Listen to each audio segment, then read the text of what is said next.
Good Thursday morning, y'all. Welcome into your Freightwaves Now Community Spotlight on this Thursday. I'm Kaylee Nix, and we are here with the one and only Thomas Wasson talking about this week's edition of Loaded and Rolling. Thomas, it's great to have you on here as per usual on this Thursday. It's Thursday, a lot of news, hurricanes, life. I'm not going to talk about any of that. I've had quite a fun conversation because, nuclear verdicts. We keep looking for things going on in this world, but it turns out that the biggest things that may impact the trucking industry are the ones we don't think about until someone makes you have to do it. That's right. My mom was right saying that one day I'll have to do dishes, and just like that, carriers also need to get better insurance. But I'm just giving you foreshadowing because that's persuasion. Yeah, so this week on your episode, you had Matt Leffler, who is the armchair attorney, and he has been someone who has been very vocal about the rise of nuclear verdicts that are hitting the industry. And you're exactly right. In all of the threats that face today's carriers, really one of the biggest ones comes from the other folks on the road, because despite all the love that we show truck drivers, Truck Driver Appreciation Week just happened last week, there is still this massive stigma that gets really kind of enforced when we see accidents happen and massive nuclear verdicts get handed down to the carrier, whether or not it was the carrier's fault. We're continuing to see this, right? We saw one with Werner that happened a couple of years ago, one with Wabash Trailers now that is not just talking about the carrier itself, but also the manufacturer of the trailer. And it really makes it seem like nobody is safe when it comes to the threat of nuclear verdicts. How do you save yourself, or can you save yourself against this threat?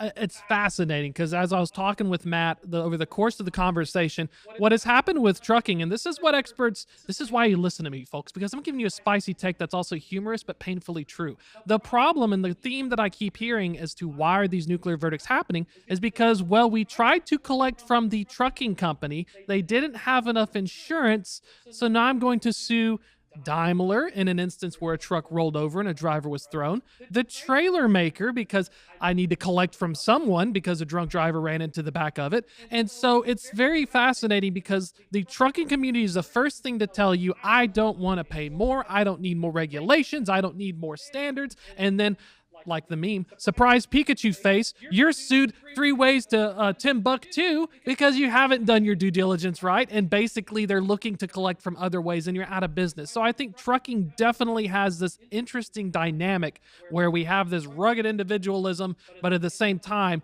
because of how these court cases are evolving, you're going to get screwed anyway. That's a really good point. It's that issue of rugged individualism versus protecting a business entity versus protecting an individual at a whole. And it's kind of this idea of shifting around responsibility, right? Is it personal responsibility on the other drivers on the road? Is it the responsibility of the folks who are actually making the products that a driver is inside? Is it responsibility of the driver to take care of themselves? Or is it the responsibility of the fleet? And there's not one singular answer to that question, because it all lies in the hands of the courts, right? And we are seeing some courts come back and rule and say, okay, you know what? Yeah, it was the trucking company at fault. Some folks come back and say, actually, push it back down to the original verdict. It's inconsequential and the driver has to be partly at fault as well. But there's not a single answer.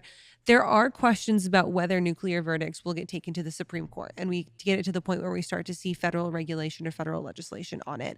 And Matt's kind of split right now, right, on where he thinks that this is going to go. What are some of his thoughts, Thomas? Can you kind of just give us a brief summary on what he thinks the future of litigation looks like?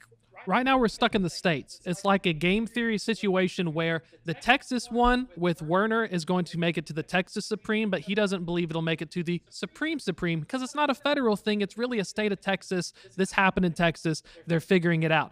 The one with Wabash in Missouri, on the other hand, it is going up through the process. Wabash has a big decision, the appellate, whether we go for it or not. And so we're in the early stages. If this were football, we're in the first quarter. We're kind of figuring out where this is going. But I see 2 scenarios. One, maybe the federal government gets involved and we start to see some actual moves by the FMCSA and others, which is politically, he believes, not really going to happen. They don't think they're going to force carriers to have more insurance costs. Or the other one is each state has their own little thing. So, we talked about, I've talked about in the past, home insurance in California and Florida is becoming untenable. Insurance companies are like, I can't afford this because it's on fire or is a hurricane. Well, this may turn into that for trucking. Well, if Texas allows 100 million, you can go anywhere but Texas. So we are in a very weird scenario. Trucking is fascinating because we have a job that is regulated, but it's a lifestyle. Right. And we have this kind of, and so, even if we just let it fester, you're going to be forced to do something. I'll give you a good example real quick. Tire blows on an 18-wheeler. The gator goes through the windshield and takes out a soccer mom.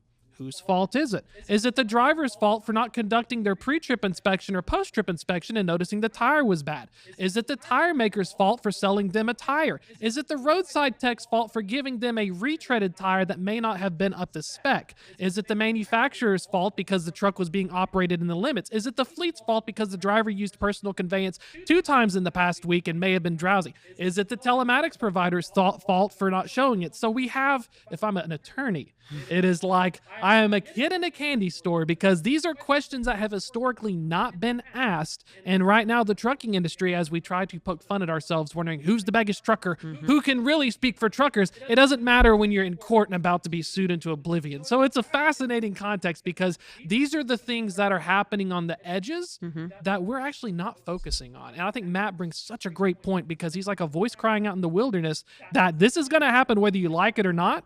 But you got to be good at your job. He brings up maintenance as well. It's just, we're separating the wheat from the chaff. And then the other very, very misshapen piece in this very, very convoluted puzzle is, of course, your accident happened in Missouri, but your driver works for a company that is headquartered in California, but picked up their truck from a terminal that exists in Tennessee, and your driver lives in Georgia. Where do you, whose interstate laws do you use? Just like, laws do you use? Why are all the trailers out of Oklahoma? Why is it there's Oklahoma plates on the trailers? So even nationwide, like U.S. Express out of Chattanooga, trailers out and of then your Oklahoma. MC number is registered to somewhere that's in Delaware.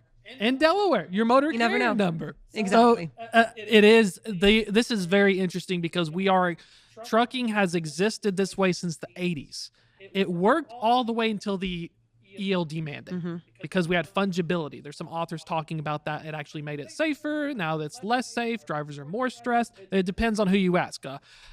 We are kind of in a point where I believe the fundamentals of this business model will change. Now, I'm going to give 2 scenarios here for the sake of persuasion. One scenario is, because of this litigation, we may see the rise of AI and autonomous trucks going through. This could be something that happens not because we want to get rid of the drivers, but because legally it's cheaper. If you get in a crash, there's not a person. So, I mean, I've saved a little bit off the top. Secondly, if insurance in this continues and there's not tort reform, if this goes unchecked, we may see a situation where there's consolidation, because the smaller fleets can literally not afford to stick around and pay for the cost. There's a lot of big questions. And I mean, I'm very glad I'm the trucking expert. I'm not owning a company right now. I'm going to talk about it, but I'd be feeling some heat. Yeah. Let's move on really quickly to a very interesting topic that you've got in the newsletter for this week. Freight recession or rate recession? FTR Chairman Eric Stark says, hey, the freight's there. It's the rates that are lagging behind. Shout out to FTR. Where's my press pass? Send me over there next time. I'll do a better job than the other ones. But anyways, enough about me. FTR Chairman Eric Starks believes it's a rate recession. Too many trucks. He doesn't believe it's a structural one. So we have a cool dynamic here going on. But that's been the talk of the town. It's been a continuous thing. I like to listen to these conferences, because we do hear pre-canned statements from people. Give us an idea what they're thinking of. Here's the other thing. Bottom line up front. Rates are bad. They only are expected to go up 1% in 2024 for spot rates. By this time next year, though, maybe 6.5% to 7%. So, I mean, the biggest consensus and takeaway you can get is, I thought 2024 would be great.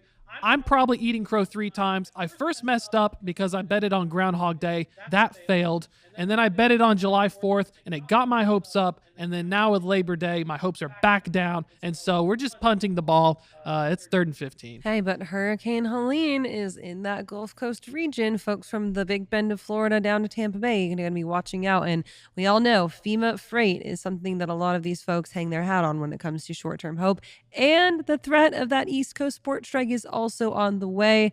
So don't know. The doldrums that people have been wishing for could be coming to fruition. Thomas, for people who want to find you, where can they go to do that? Check it out, freightwaves.com/loaded and rolling. You can sign up for the newsletter. It goes out 2 p.m. every Thursday Eastern time. We do the live show Tuesdays at 2 p.m. Eastern as well. Really good content. I also write some stuff. Just check it out. We have a lot of great other communities. Buy your F3 tickets. I have a special discount code, but I forgot it, so you have to look at the pop-up on my Loaded and Rolling. That's right. Click the banner ad. It'll take it to it, and it'll give you the sponsor code. Save some money and help me win this raffle. I don't know what I win, but I want to win just for the sake of it. A pat on the back for the one and only Thomas Wasson. Thanks for joining us this morning. We'll talk to Thomas next week.